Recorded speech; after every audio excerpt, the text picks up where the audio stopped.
Alright, my Grand Design reflection fifth wheel. It's got the Atwood 6-gallon water heater. Water heaters on a whole lot of RVs out there.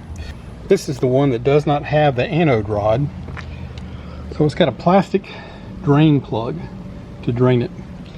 And I don't know if there's a frequency to do this in between trips. If it's a couple weeks, it's okay to leave it. If it's longer, it's not okay. Not sure if there's any specs on that. But what I do know is I don't drain it probably as much as I should, just because it's hard to get to. You either need a socket with a universal joint to get in here, because you got to go under this piece and get to that. Or what I usually end up doing, and maybe you can tell by how chewed up that piece is I just get a pair of channel locks in there and loosen that. Now, I've already loosened this. I've actually already drained the water heater, so just to make it easy, you don't need to see me struggling with this wrench because it's not that easy to do. But the point being is, if I made this easy for myself, then I would drain it more often. And we've got about 6 weeks in between camping trips this time. I don't like that, but it is what it is. So I'm going to make an easier way to drain this, so I will drain it more often and not have to worry about stinky water when I go to take my next hot shower. Okay, and here's what I'm going to do it with. All right, that plug that I just took out is plastic. And it's not because Grand Design is cheap or Atwood is cheap, but if you put a metal plug in there, you're going to have dissimilar metals and you're going to get galvanic corrosion, and that's going to weld itself into place, and then you'll never drain it. So I've got a plastic barb here. This is 1/2-inch pipe thread. That's 1/2-inch pipe thread, so get them so they match. This is the gray PVC, so it's Schedule 80. Should hold up quite well. I'll try to, let's see if this thing will hold still. Try to get a little shot of this. You can freeze the video and get that. I got all this stuff from Home Depot.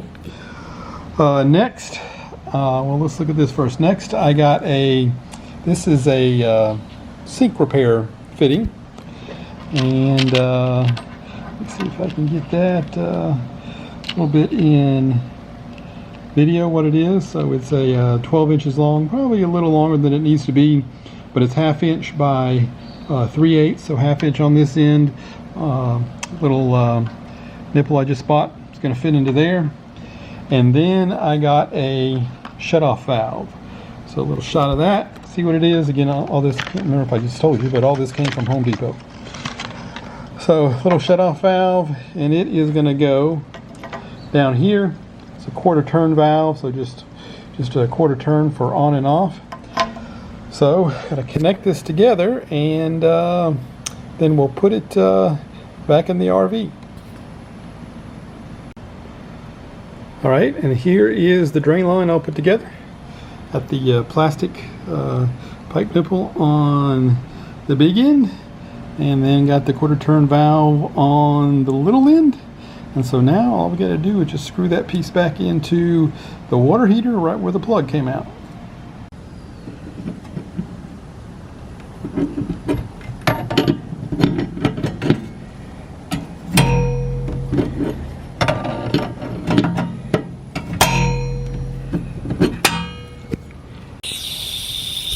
All right, we have double failure. Yay. All right, this valve that should shut off does not. That's in the off position. Open it up. There it goes if I was to be draining it. But it will not shut off. So I'm going to have to take that back. The rest of my connections look good. This valve is bad, so that bites. But here's my second failure. I bought, and this is my second save a drop meter, water meter, trying to connect a water meter to see how much water I'm using. The first one was a white one. It leaked like a sieve, just leaked everywhere. So I saw something online that the green ones are better somehow, but I connected this up and it lasted for about 2 minutes and the end completely broke off, completely just fell off the hose. So that bite's even worse, because that's my second one. So anyway, back to Home Depot to get another valve and try that, and I think this will be my last save a drop ever.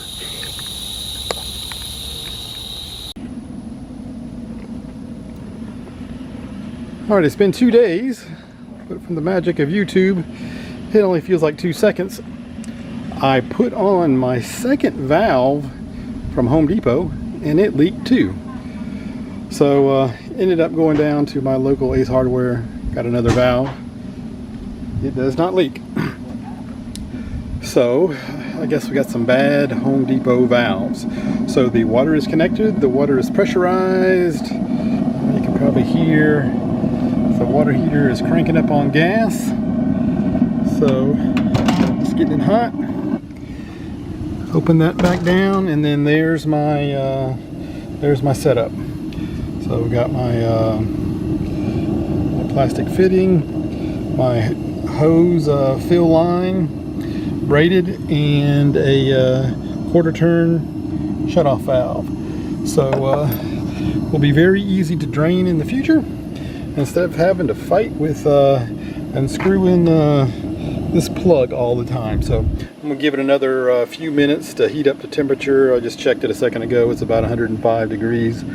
It gets up to about 130-ish, I think, last time I checked it. So let it heat up, just make sure nothing happens, but so far so good.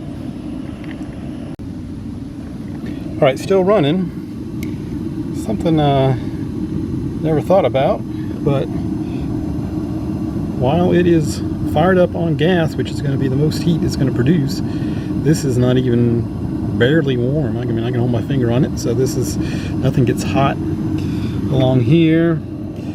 This is even less warm, probably not even any more than ambient temperature.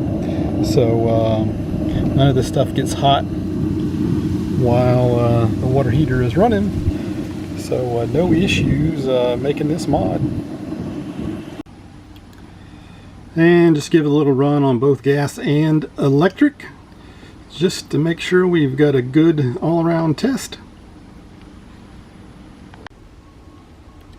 And in case you're wondering, there's the draw on electric. It's about 325 watts. It's running on the batteries and inverter. I'm not plugged in. I never stay plugged in at home. Solar take care of it, but cloudy, overcast, getting ready to rain, so almost no, and I'm in the shade still. I don't get in the sun until a little bit later.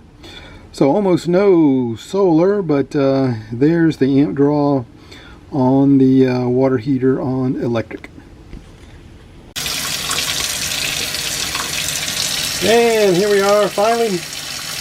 It's about 140 degrees. Way too hot for a shower.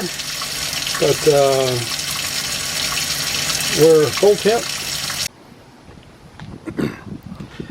And now to actually use the drain, to drain the water heater, here's how easy it is.